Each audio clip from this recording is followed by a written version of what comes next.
ஒன்று வந்து அந்த கஞ்சி தண்ணி காலையில் குடிக்கிறது. செகண்ட் திங் வந்து நான் ஒரு ஸ்மூதி போட்டு குடிப்பேன். அதில் வந்து அவங்க ஒரு புது விஷயம் சொன்னாங்க. அந்த ஸ்மூதியில் என்னென்ன இருக்குன்னு ஃபர்ஸ்ட் பார்த்துடலாம். 4 ஆல்மண்ட், 4 கேஷ்யூ, 2 ஃபிக், 2 டேட்ஸ், 2 வால்நட். ஸோ இதெல்லாம் இருக்கும். நான் எப்பவுமே வால்நட் சேர்த்துக்காம நான் ஃபர்ஸ்ட் ஸ்மூதி ரெட் பனானா போட்டு சாப்பிட்டுட்டு இருந்தேன். ஆனால் இவங்க சொன்ன ஒரு புது விஷயம் என்னன்னு பார்த்தீங்கன்னா, ஆல்மண்ட்லையும் வால்நட்லையும் வந்து பைட்டிக் ஆசிட்னு ஒன்று இருக்கும். ஸோ மற்ற நியூட்ரிஷன் அப்சார்ப்ஷன் ஆகாது அப்படின்ற மாதிரி நான் ஏதோ ஒரு ஆர்டிக்கல்ல பார்த்தேன். அதை பற்றி நான் பெருசாக கண்டுக்கல. நல்லதானே சாப்பிட்றோம், அப்புறம் என்ன அப்படின்னு சொல்லி நானும் சாப்பிட்டுருந்தேன். ஆனால் அதை ஃபர்ஸ்ட் ஊற வச்சுட்டு சொன்னாங்க. ஊற வச்சுட்டு அந்த தண்ணியை கீழே ஊற்றிட சொன்னாங்க. மற்ற பொருட்கள்லாம் சேர்த்து பிளெண்ட் பண்ணிக்கோங்க, இல்லைன்னா அப்படியே எடுத்து சாப்பிட்டுருங்க அப்படின்னு சொன்னாங்க. அப்புறமா தான் நான் புரிஞ்சுக்கிட்டேன். இது வந்து அதை பற்றி நிறைய பார்க்கும்போது ஈவன் இவருமே பால் சாருமே சொல்லியிருக்காரு.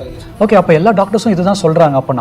அப்போ டாக்டர் சொல்கிறதுல கண்டிப்பாக ஒரு விஷயம் இருக்குது. நம்ம வந்து மல்டி வைட்டமின்ஸ் டேப்லெட்ஸ் வந்து ஃபர்ஸ்ட் கொடுத்துருந்தாங்க. அதுக்கப்புறம் அதை ஸ்டாப் பண்ணிட்டு சீட்ஸ் சொன்னாங்க. 5 சீட்ஸ் என்னன்னு பார்த்தீங்கன்னா, வாட்டர்மெலன், சன்ஃப்ளவர், பம்கின், குக்கும்பர், ஃப்ளெக்ஸீட். இந்த 5 சீட்ஸுமே லைட்டா ரோஸ்ட் பண்ணிக்கணும். எவ்வளவு அளவு சொன்னாங்கன்னு பாத்தீங்கன்னா, ஒரு டீஸ்பூன் தான்.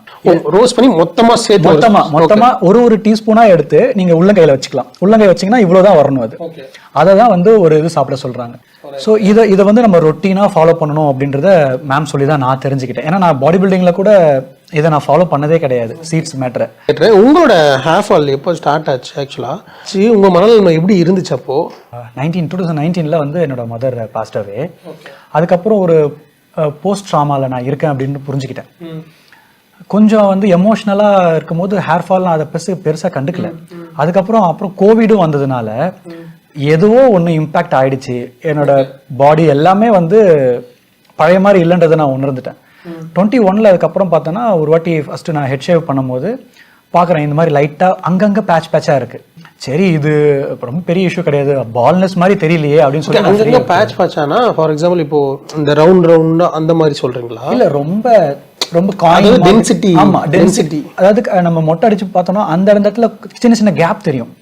யூஸ்வலா எல்லாருக்கும் தெரியுமான்னு எனக்கு தெரியல, ஆனா எனக்கு அப்படி இருந்ததே கிடையாது. அதுக்கப்புறம் நான் இங்க இந்த ஜாபுக்கு நான் கரூர் போறேன்.